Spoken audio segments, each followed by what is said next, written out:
Welcome, good morning. This is a very exciting morning because Kaylie, my assistant here, she told me, she's like, I'm gonna go get some new x-rays. She didn't ask me, she just told me. Okay, that's just how it goes. And before you know it, she's over here in the room and Dr. Zach is scoping her and checking her before we take x-rays. So I figured, let's make a Facebook Live and show the process of how we take a full spine x-ray at 84 inches and why we do a little tube tilt down and the rhyme and reason for it. It's a Gonstead thing. And then the process of analyzing someone before we do x-ray. So I'm gonna work over Dr. Zach's shoulder and I'm gonna explain what we're doing. Hopefully I don't have any patients here right now. So he's checking her with an instrument. We use a Delta T. You should put the GoPro on there. Let's get the full effect. Let's get that rolling. All right. Okay. I just want to show this to everyone. This is a really cool thing that we do with our patients. They appreciate it because it's a instructional thing. And I'll tell you, if you are watching this and you're like, but I've never used an instrument, I don't do Gonstead. You know my stance on all that. You don't have to do Gonstead. You just have to use an instrument, adjust P to A, and not rotate the spine and take full spine. No, I'm just joking. Because those are all the criteria of Gonstead. I'm being a little facetious.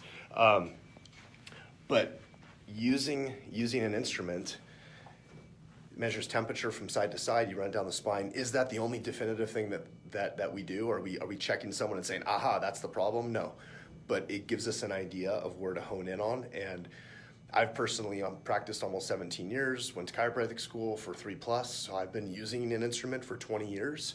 And it gives a lot of good quality information if you know how to use it. All right. Now, it's a system. So we're checking with the instrument, we're palpating. That's probably our number one criteria as far as saying whether we think there's something going on with that segment is static palpation for edema. And then we have a system that we use that I learned going to a GMI seminar years ago, which is Gonstead Methodology Institute, where we went through and I was watching them tape BBs on people. And I thought that was really cool. They would tape BBs on like moles and freckles and landmarks and things just to help improve the doctor's palpation skills as far as identifying what segments we're working on. And we take it a step further where we use BBs to do the same thing, but we also use a larger BB to put that off to the side of the spine of where we think that there's an issue segmentally. So wherever we either get a reading with the instrument, static palpation for edema, extreme tenderness, muscle splinting, joint fixation that you might see in either lateral bending or flexion and extension. And that's something that I've gotten in the habit of doing on a lot of patients is I'll have them flex and extend and I'll try to visually watch where the spine is not moving. And that's another key. So that's why we check someone with a gown on. And that's why I recommend if you're doing a full exam with someone, you should always check them on the surface of the skin before you're doing something like this. Okay, so now I'm back over Dr. Zach's shoulder. And so check it out. So he's got this GoPro mounted on here. And the cool thing about that is then Kaylie can watch that on an iPad. There's about a, half-second delay, but remember the neck is supposed to be extremely slow, about half as fast as what Dr. Zach's doing right now. So if our Gonstead doctors watch us, they're gonna critique that and say, slow your scope down, dude. And he's gonna go like, I know, but I'm nervous, I'm on camera. No, he's not nervous. He doesn't get nervous. Okay. So anyway, what you're looking for is a reproducible reading. And Dr. Zach and I have checked Kaylie a gazillion times, so we have a pretty good idea of where her issues are at. So it's not like we're checking it for the very first time, but we're still trying to get an idea of what's present now prior to a new clean x-ray. So it looks like maybe C7, maybe T7, maybe T10-ish. So we're going through this whole process. I might have a patient. I might have to get out of here. And then Kaylie, you might have to hold this Facebook Live camera and make sure you guys don't do anything that gets me arrested. Okay? You would never. As far as like leaking out some privileged information of Gonstead Spine and Wellness that, no, I'm just joking. Everyone knows that follows this stuff. We share everything. It's all an open book. There's no secrets. Which is kind of an interesting thing that I'll just well, I'm not going to tell you because I'm going to let Dr. Zach do this and I'll explain what he's doing. So he's got big BBs on here. He's taking the larger BBs. He's quickly doing this, okay? I don't know if you've palpated for edema yet. I have not. Okay, so he's pretty much taking everything that I explained and he's throwing it right out the trash, okay? But basically, palpation for edema, and then how I like to do it here too. Watch, Dr. Zach, can you hold this real quick and I'll just show something? So something I like to do is prior to this, is I'll palpate, and you're using different pressures. So you might start really, really light, like so light you're barely touching the skin, and then you go a little deeper, and you're going both sides of the spinous process, and you're seeing where you fall into a pit. Now you have to be aware of where the trap attaches, because if you fall off the trap and you think that's edema, you're gonna feel it on both sides, and it's gonna be down around this thoracolumbar area. So you don't wanna be just thinking everyone's got a problem because it's a change in muscle transition. Okay, so she's got a little spot there, and then I'm gonna ask her, how is that one compared to that lower one? The upper one's way worse. Okay, so here's what I would do. I put my finger there, and I go, okay? I always would draw huge lines on people like that. All right, and then I'm gonna mark right in the middle there. Okay? So then, when we take an x-ray, we're gonna see what's going on at that level of spine. We put the BB off to the edge so it doesn't cover any bony stuff. Little tiny BBs like these guys, like the little tiny ones that we're gonna put on like moles and freckles and stuff, don't really care as much as those are over the spine. The chance of those blocking a pathology is extremely slim to none, like that little guy right there. Here's a little pro tip on this. When you're stitching a full spine x-ray, on her, because of her height, she's like 5'2", 5'1". So for her height, you're gonna take it in 2 shots. We're gonna do an AP cervical thoracic and then a thoracolumbar. We're gonna stitch it together. But at that point that you stitch it, to help make sure you're not overlapping one too many or one too few segments in the case where someone doesn't have 24 vertebra and you're questioning the count, a helpful thing is to make sure you find some landmarks on the skin in the middle of the spine somewhere, and it helps when you line stuff up on a stitch. I don't know if that makes sense how I explained it. Everyone that stitches x-rays probably knows what I'm talking about. If you did stitch x-rays, I'm speaking a different language right now. But what I'm saying at the end of the day is we're not taking a single exposure full spine. We're taking it in 2 or 3 shots depending on the height of the patient. Kaylie is conveniently, what's that? So they have a low mercury monitor. Gotcha. Do you want froth or Ben? What's that? Do you want froth or Ben? What's that? Do you want froth or Ben? It's not, yeah, I mean, they can tell me, I'll do whatever. Okay. Do I want froth first or bend? I would Probably froth so they can get started on videos. Okay. And that's a little side note for everyone who follows these systems. We have a froth in here. Froth's about to watch froth videos. So see that nice big mole right there that needs to be sliced off with a razor blade? That one right there, how we're gonna mark that is, we do dermatological stuff. It's great for Facebook Live. Too. Like yesterday we actually had a patient that had like a little cyst, and someone we know pretty well, and anyway, we have a video on that, but that's not going to be disclosed anywhere. Okay, so we got that up there. I put a washer over that, and it'll be obvious when we take this, and it's got a pretty good one right there too. So I put washers over the big ones. I'm not trying to cover up the spine. Notice that we have all these little pieces of rock tape cut up. Probably the most expensive way to use tape, but it sticks pretty well. So shameless plug for rock tape, being good at taping BBs on. And then you said you got, oh, this guy? Yeah. Yeah. I didn't know you were so moly. Okay. Now the whole world knows. Oh my thoughts. So yeah. Uh-oh, they're knocking. That means that Kaylie and Dr. Zach are gonna have to finish this process. It means you gotta get back to work. And he said froth first. Time to go back to work. Yes. All right, I'm going back to work. See you later, but you gotta keep rolling. Why don't you keep rolling? All right. Keep rolling. Do we have a camera stand here? Maybe not. You might just have to hand it to Kaylie and she'll just have to hold it and point it back or flip the camera around and talk about what's happening. Okay. We already marked everywhere, right? Yep. Cool. So, All right. as long as we have any patient confidential information here that we can expose, so we're good. Peace out, Girl Scout. See ya. Okay, so the next part we're done is that we've already finished all the BBs. So we're gonna set her up for the x-ray, which you can't hold yourself like x-ray, right? No. So I'll go grab some. Okay. They can watch it. Do you?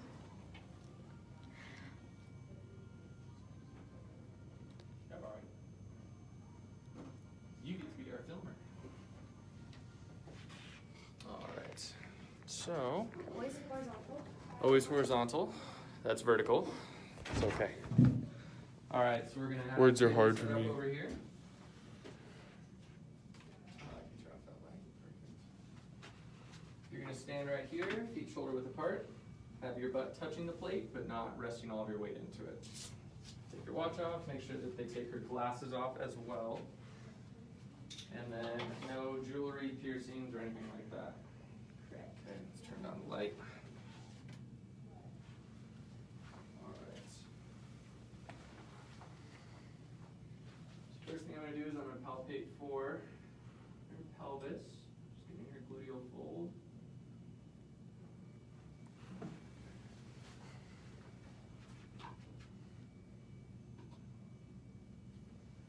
And then we use these things called shields. These help to shield the breast.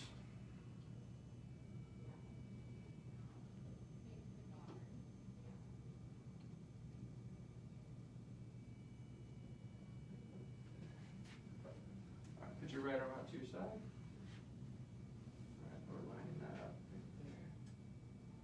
That's good. All right. Keep your arms out to the side. Hold still for me. Hunter, come on over here. Don't want Hunter getting any x-ray exposure. All right. Hold still, don't move. The x-ray will show up right here. I feel like I'm on an episode of Ghost Adventures. 5, 4, 3, 2, 1, 12. That was a great shot. All right. Then, Hunter, if you can come watch over here. What we'll have Kaylee do is we shoot that at a tube tilt so that we can see the angle of the pelvis a little bit better for x-ray markings for Gonstead analysis. Now, I'm going to have Kaylee mark wherever the top of the light is. Right about there.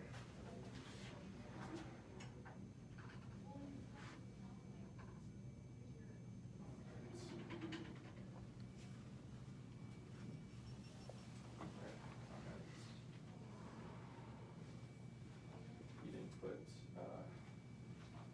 maybe on your left ear. Yeah.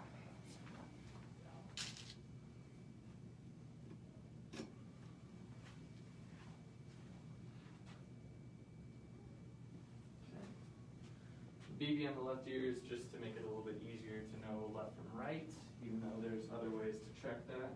Just makes it for quicker markings. To ensure we flipped the image. Yes.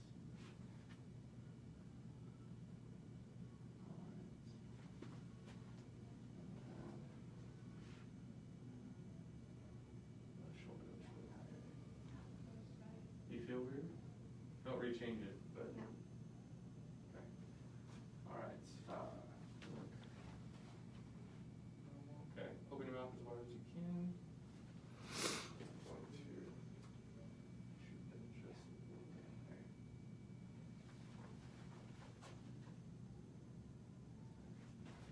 All right. Open your mouth as wide as you can. Good. Hold still for me. Don't move. Come on over here, Hunter. You're moving around. Relax your mouth. Okay. All right. And open as wide as you can. Hold still.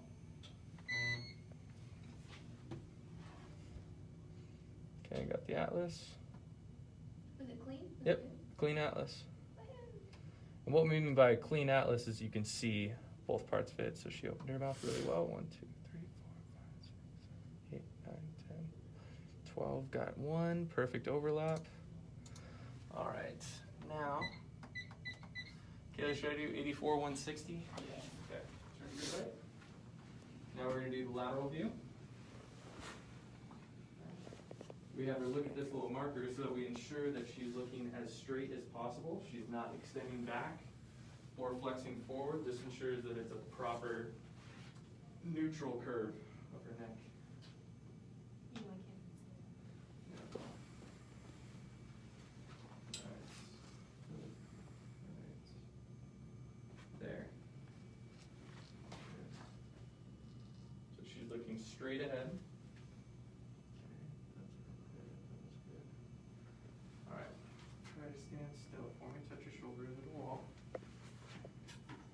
We're going to use this cervical shield so she didn't get as much exposure to her head. Now what we're going to have you do is we're going to have you put your arms up into a prayer position like this. Okay. Now something I noticed with Kaylie is that she tipped back a little bit.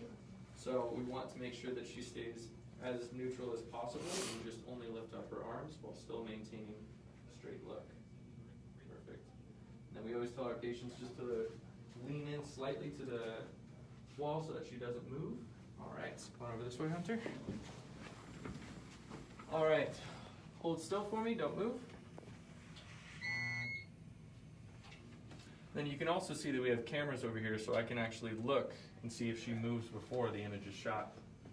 It's just a little bit helpful. Okay. All right. Then we will take a lateral. I'll make sure I see it on the part. I know, struggle bus. Right there. All right, then. Well, that's how you do it? How do you do it? I have their arm down and then I touch right here, wherever the line is on them. Like I'll touch about here. It's a little bit easier to see when we do the, yeah.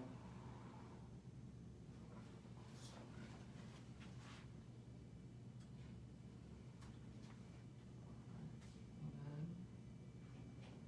walk forward just a little bit. Good. You can just crop a little bit in, and then we make sure that we shield anything else that is not wanting to be seen. She's going to put her arms up again, same way that she did before, without changing her posture at all. Hold still, don't move. Come over here, Hunter.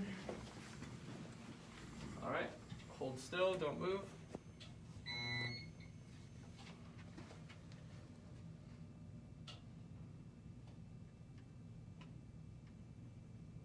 And we got a great shot as well. You can see the shield worked really well. Okay, two more. We're going to do flexion extension. You do want flexion extension, right, Kaylie? Yeah. Okay. Just for demonstration purposes. All right. Now, what we like to do here is we like to do flexion extension. This helps us to see what segments are not being flexed and what segments are opening up in the back. This gives us a little bit more of a detail of if a segment is subluxated. You gotta walk forward for me. Now I know how patients feel. This is Scary. No, it's not. scary. Good results. I know. Walk forward just a little bit more. Okay, good. All right, now we're gonna have you tuck your chin to your chest as far as you can go. And then while we do this, we ensure that they don't flex their back or move their thoracic spine in any way. Good. All right, hold still for me, don't move.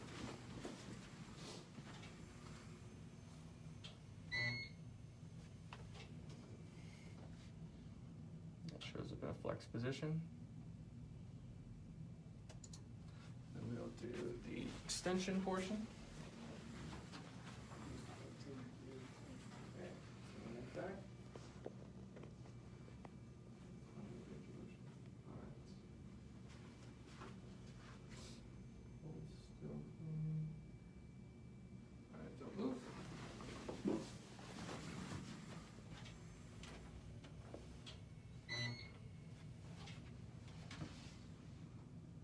All right, and there's our extension. So, come on over. Now we're gonna show you a little bit about how we stitch the x-rays. So what we'll do, if you guys haven't seen this before, we will stitch both these x-rays and put them together. So we count 5, 4, 3, 2, 1, 12 little bits of 11.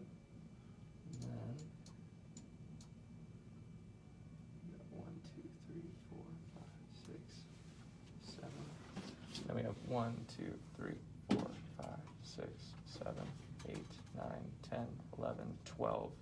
So we're going to match 12 to 12.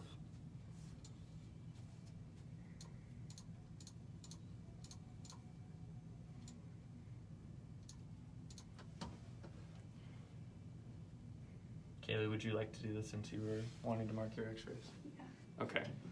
Kaylee's taken quite an art at being able to stitch x-rays together. It's her passion. It is her passion.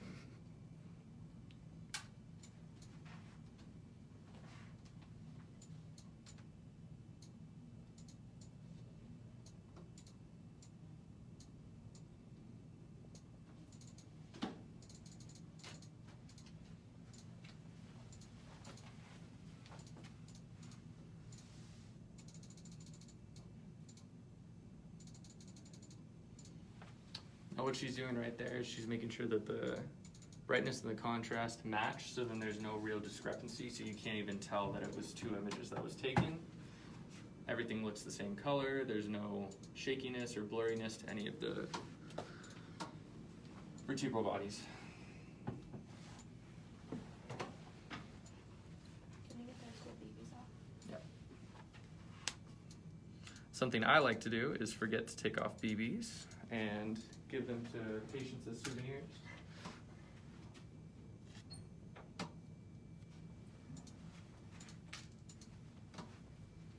Oh, my poor neck. Oh my god. I thought it was Yeah. better. It looks worse. This is what you call a bad neck curve. Dang it. Oh no, you want to see bad neck curve? Look at mine. Yeah. Now, Kaylee, how often have you been doing your home traction? I do my home traction at least twice a week. So, average, we're hoping for patients is anywhere from 5 to 11 times a week, depending on the severity. For her, she should be doing probably 7 to 9 times a week, so she's doing probably a quarter of the amount that she should be doing. There's one below, right? Did you already get that one? Below one on the right.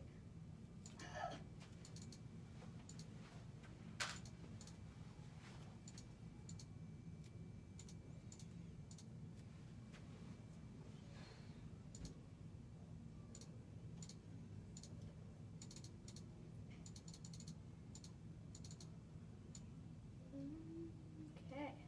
1, 3, 2, 1, 12, 11, 10, 9, 8.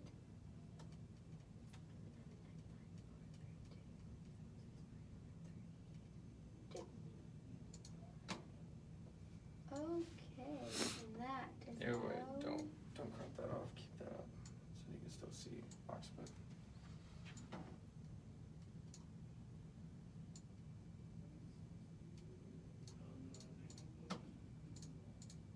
Ta-da! That's one beautiful spine, I must say. Pretty And straight that's it. up and down. Looks good. There's a little bit of a, looks like a right thoracic translation. Still got a head shift. Then what we'll do is we will send the images over and we will mark them. I can't show that because it's, so, all right. Well, that concludes how we take x-rays. We'll see y'all later.